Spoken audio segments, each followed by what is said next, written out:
Hi everyone, my name is CA Jatin Agarwal, and in this short video, we'll be talking about when do you recognize deferred tax asset versus when do you recognize a deferred tax liability. I've seen most of the people struggling as to around this concept, so it's a short video in which we'll be covering this particular concept. Okay, so before we go into the details of when do you recognize deferred tax asset or a liability, very briefly, let's talk about how do you recognize deferred tax. So in IFRS, we compute our deferred tax based on balance sheet approach. In India, when we transitioned from IGAP to Ind AS, we also transitioned our approach for computation of deferred tax from income approach to a balance sheet approach. What is this balance sheet approach? In this balance sheet approach, we first arrive at our accounting base, right? We compare this accounting base with the tax base. Okay. Now, what is accounting base? Accounting base is very simple. It's the carrying value of your assets and liabilities in your balance sheet. What is tax base? Tax base is nothing but a carrying value of those assets and liabilities in the tax books. Okay, so we'll have a subsequent videos. We'll talk more in terms of what is this tax base and how do you compute this tax base for an asset, right? As of now, let's just simply understand that this is the carrying value of these assets and liabilities in the tax accounts. Okay, we compare these accounting base and tax base and we arrive at certain differences. Those differences we multiply it with the tax rate and then we arrive at our deferred tax asset or a liability. One question that we are addressing in this particular video is in which scenario these differences would result into a deferred tax asset position and in which scenario these differences would result into a deferred tax liability position. Okay, so very simple. Let's say you have an asset, your accounting base is higher than the tax base. In that situation, this would result into a deferred tax liability position. Similarly, if you have an asset and your accounting base is lower than the tax base, then this would result into a deferred tax asset position. Now, what is tax base for an asset? When you're dealing with assets, what is tax base for an asset? Asset tax base for an asset is nothing but the deductions that will be available to you in future. Very broadly speaking, tax base of an asset is nothing but the deductions that will be available to you in future. So let's understand this with the help of an example. Let's say you have a carrying value. Let's say you have a PPE and its carrying value, property, plant and equipment. Let's say you have a property, plant and equipment and its carrying value, that is accounting basis 100, right? When you say its accounting basis 100, what are you actually saying? That in future, you will at least earn 100 rupees of income out of this particular asset, right? If your carrying base of a property, plant and equipment is 100, at least you can say that at least 100 rupees of future income will be coming out from that particular asset. If this was not true, you would have impaired that particular asset, correct?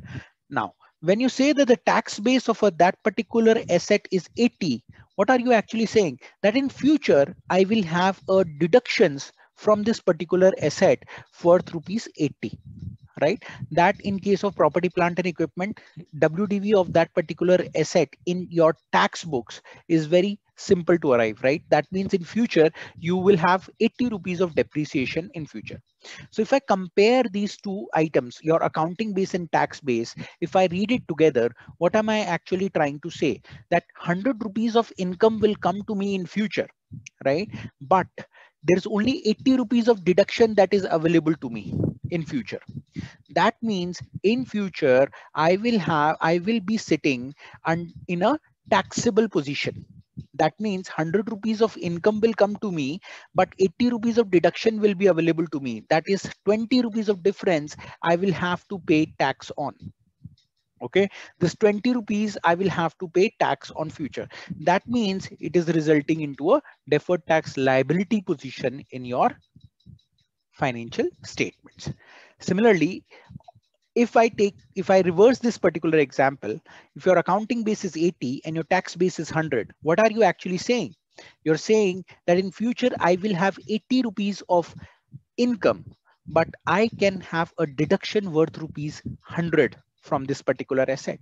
That means 80 rupees of income will be completely knocked off. You will have 20 rupees of excess deduction, right? Now this excess deduction, when will you be, that means this excess deduction is nothing but your deferred tax asset position. It's an asset for you, resulting into a deferred tax asset position. Now you would have heard about this concept that deferred tax asset is only recognized when you have virtual certainty that you have future taxable incomes, right? Now you would appreciate this thing, that 20 rupees of excess deductions that you're having, that's what this deferred tax asset represents, right? If this benefit of this asset is only available to those companies which can see that you have future taxable incomes, right? If you do not have future taxable income, the benefit of this asset you will not be able to encash, right? So that is why this concept of reasonable certainty or certainty of future taxable income has come into picture, because you will not be able to encash that particular asset if you do not have future taxable income. That's not the case with the liability, because liability is something statutory, right? Statutorily you will have to pay that liability, right? It's a mandatory thing. But for an asset to be there, for for you to avail the benefit of that excess deduction, it is required that you have future taxable income. Okay, coming back to our main concept, main question that we were talking about, whether it's a deferred tax asset position or whether it's a liability position. I'm sure you will be clear for assets, right? Now let's talk about liability. For a liability, if your accounting base is higher than the tax base, then it would result into a deferred tax asset position. And if your accounting base is lower than the tax base, then it would result into a deferred tax liability position. Okay, now what is a tax base for a liability? Tax base of an asset was deductions available in future. However, tax base for a liability is your carrying amount minus the deductions available in future. Okay, so let's understand this with the help of an example. Let's say I have a liability of rupees 100. That's a carrying amount, right? When a tax base for a liability is 80, that means your carrying amount minus the deductions that are available in future. So how I would have arrived at this 80? Your carrying amount was 100, right?